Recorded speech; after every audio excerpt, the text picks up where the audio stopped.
People won't care how much you know until they know how much you care. That's a key element to being effective in our preaching and teaching. I can stand up there in front of everybody and wave my diploma in theology at them and various other qualifications I have, perhaps the progress I'm making towards my master's in theology.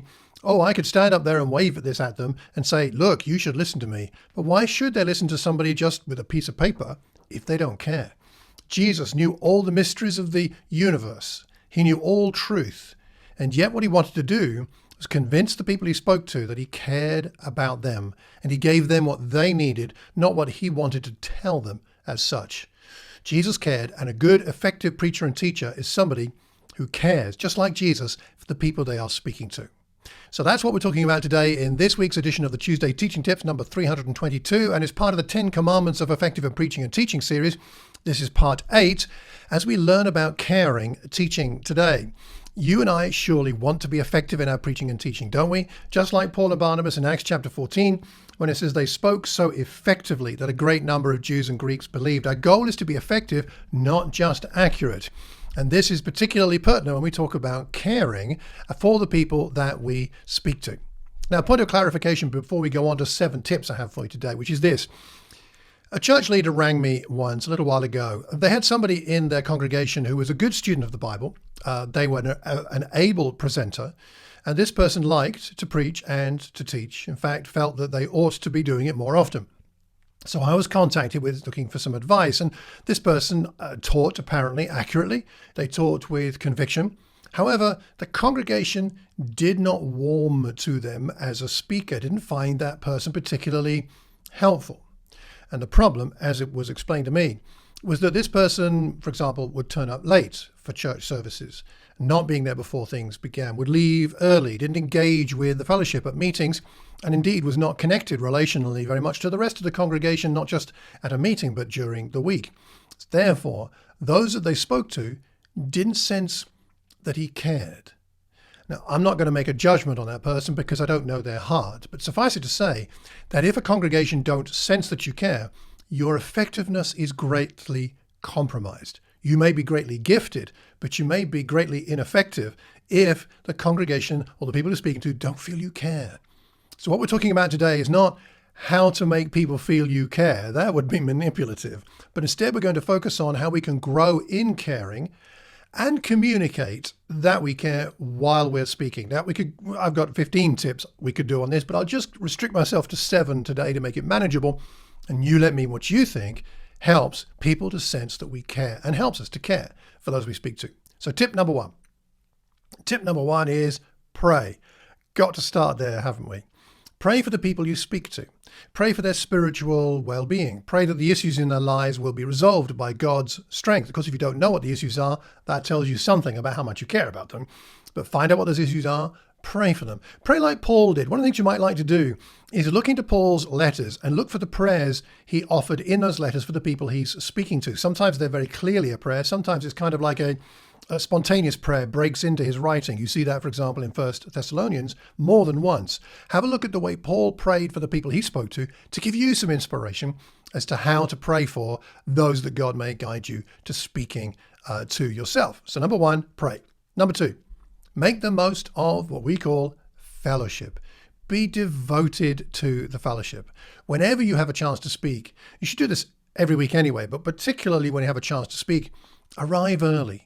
And stay late until, as my old friend Mark used to say, until the last dog dies.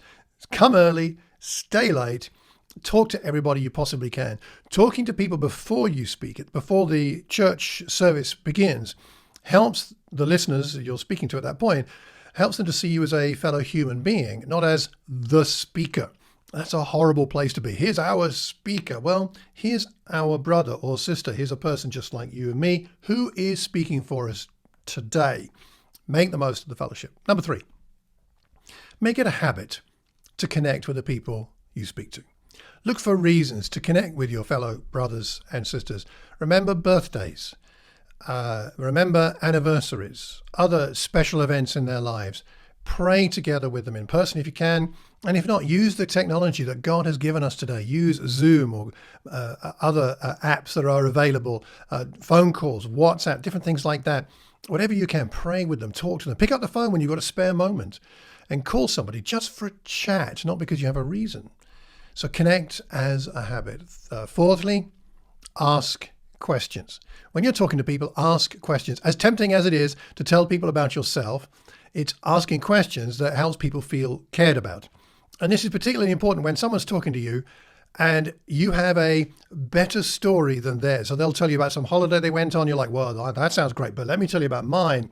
This is not a helpful way to have a conversation with somebody if you want to really care about them. They say, I had a wonderful holiday. It was like this. Rather than giving them your better story, now's the time to say, that sounds amazing. Tell me more. Why was it so wonderful for you? Get into what's on their mind, on their hearts. Ask them how they're feeling. How are things at home with their children, with their spouse, with their perhaps elderly relatives? What's it like for them at work at the moment? How are they dealing with the economic challenges that we have? How are they feeling about their relationship with God? What else are they interested in? Ask questions. Jesus did this all the time, asking questions. There's a great book by one of my old lecturers called Conrad Gempf called Jesus Asked What He Wanted to Know. You might like to look that up. Really good book on seeing the way that Jesus used questions to help meet people's needs. Fifthly, number 5, time. You can't beat time together for caring about people and people feeling cared about. Nothing replaces time. Contact isn't the same as connection. And connection is nurtured by time.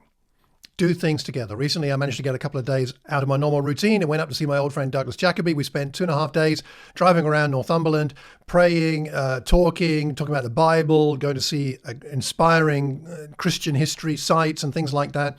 Perhaps you can't do that, but you can spend some time together, hang out after church or before church, do things around other events.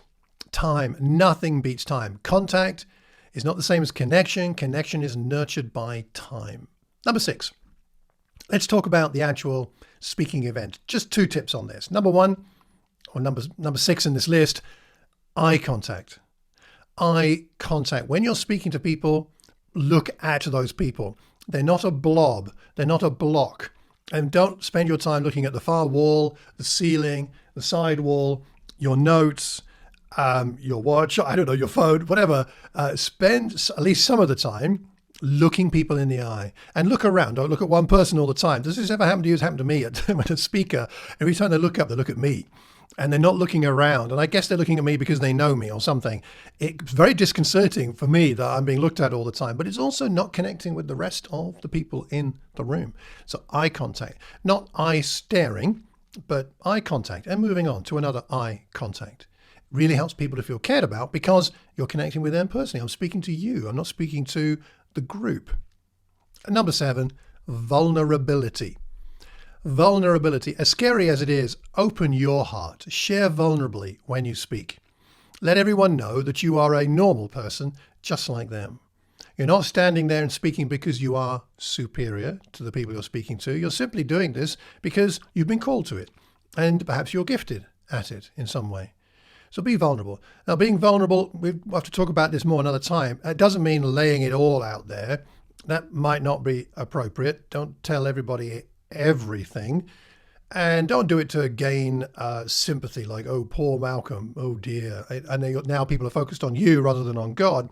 But if you're talking about courage, talk about a time when you found it difficult to have courage, perhaps when you failed to have courage and boldness. If you're talking about evangelism, talk about your failures as well as your maybe some successes. At least talk about your feelings every now and again. And I'm talking to you blokes. Let's talk about our feelings. And it's more than just anger and frustration and impatience, which are all kind of the same thing. There are lots of different emotions. Look them up if you don't know what they are. But let's talk about our feelings, at least a little bit. Let's be vulnerable. Then we're a real person. And that helps people to connect and feel cared about when we're talking. So just to sum up, you can't force people to believe you care about them, but you can love people. Do that consistently and in a Christ-like way, and your speaking will find a smoother channel to the spirits of your listeners.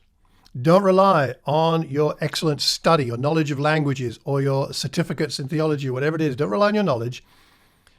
Instead, rely on the Spirit of Christ to help you care about and love the people you're speaking to. It'll make all the difference.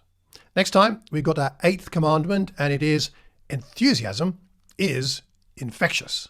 We will unpack that next week. Until then, I hope you find what we've talked about today useful in caring for the people that God has given you to speak to.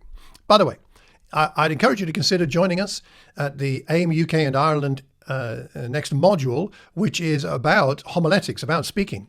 It's about how to develop your understanding of Scripture and how to prepare and deliver lessons. You can look that up online. It's aimukandIreland.com. Got quite a few people expressing an interest, so looking forward to teaching that with Douglas Jacoby and Andy Bowachi. If you have any comments on this week's topic, please leave a comment publicly where we can all see it, because we learn best when we're learning in community. If you've got any questions about the Bible, drop me an email, malcolm@malcolmcox.org. If you'd like a copy of my free ebook on spiritual disciplines, How God Grows His People, then go to my website, malcolmcox.org, and sign up for my free weekly newsletter. If you've got any other thoughts, let me know. Pass the link on to someone who might benefit. Subscribe, leave a review if you could, and I hope and pray that until the next time, that you do care about those you speak to, and they sense you care for them with the love of Christ. Till the next time, remember, keep calm and carry on teaching. Take care, and God bless.